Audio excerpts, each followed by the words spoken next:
snow is waning off, and so is also the power of purebred dogs.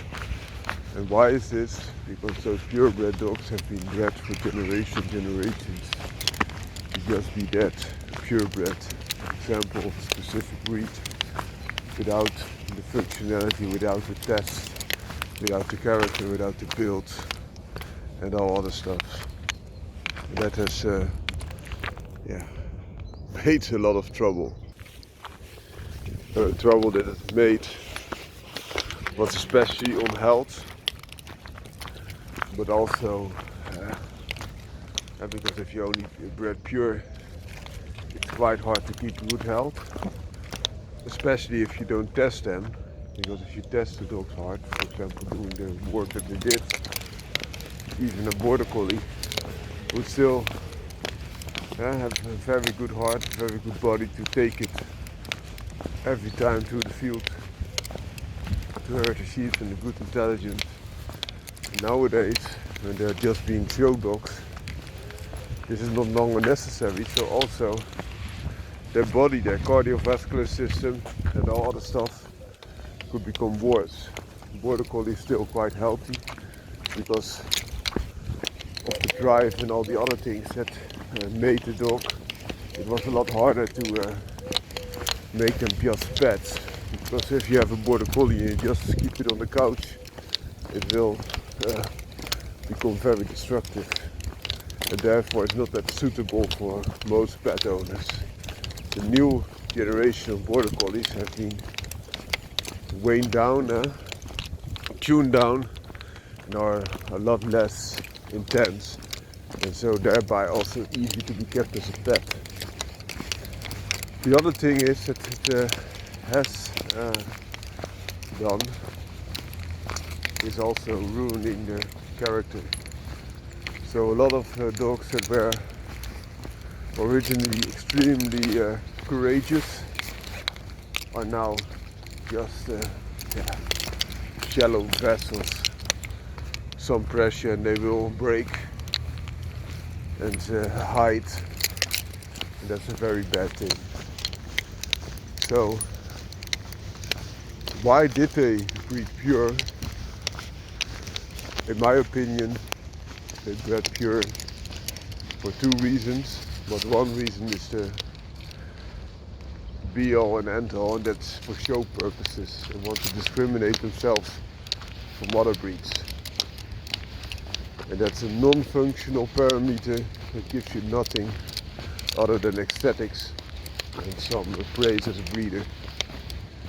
The other thing is, they were also bred pure for predictability and performance, because if you know that, for example, a border collie will give you that intense stare, that good heart, the good ability to cover all the terrain, you would be better off to breed just a border collie than to interbreed it with other breeds that will dilute those positive traits.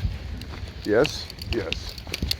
But there is a thing, in working breeds that are still being worked, you see that they now and then seek heterosis.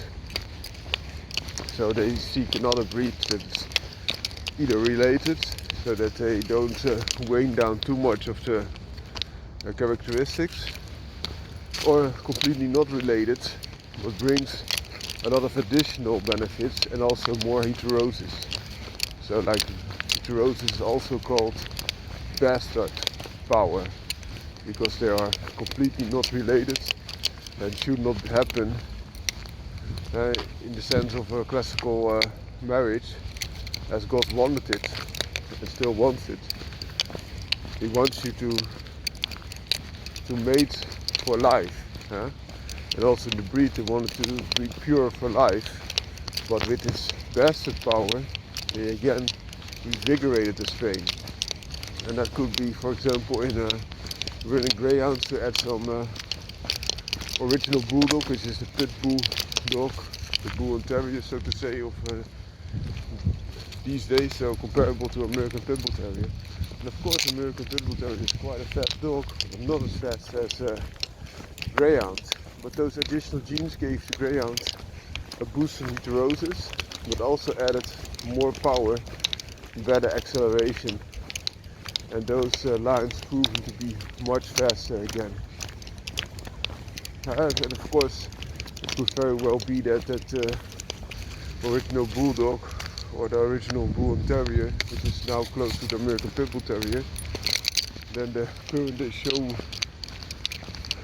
pet bulldogs was diluted by 6% or even less, but still gave beneficial effects. So that's one thing. Also in the Patterdale Terrier they interbreed sometimes between Fel, Patterdale, Lakeland, Border Terriers, sometimes a little bit Bull and Terrier blood, sometimes something else, and still they keep a certain appearance. They already have 3 coat varieties, so you can breed through, especially in the 2nd or 3rd generation, but still keep also the gene pool wide. And if the gene pool is wide, you have better dogs, because you won't have that inbreeding impression, and you will just breed what is functioning the best, instead of just breeding because of a certain breed. And that's more of a show type of breeding. And even in show type breeding, what they did, for example, the now known pet bulldog, they bred in pup blood to make it more exaggerated.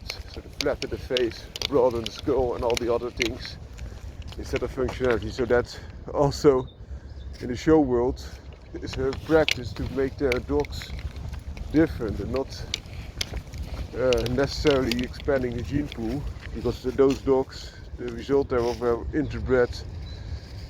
inbred, so to say, extensively. Also the bull terrier, to get an egg-shaped head, he inbred it so hard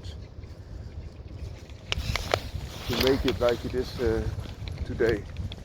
So those are some of the insights. I hope it helps. I hope that it also helps you think about the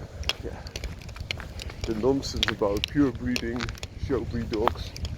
And of course not all shatterbred dogs are good. But if they are from performance dogs, you have a good starting base. Have a great day.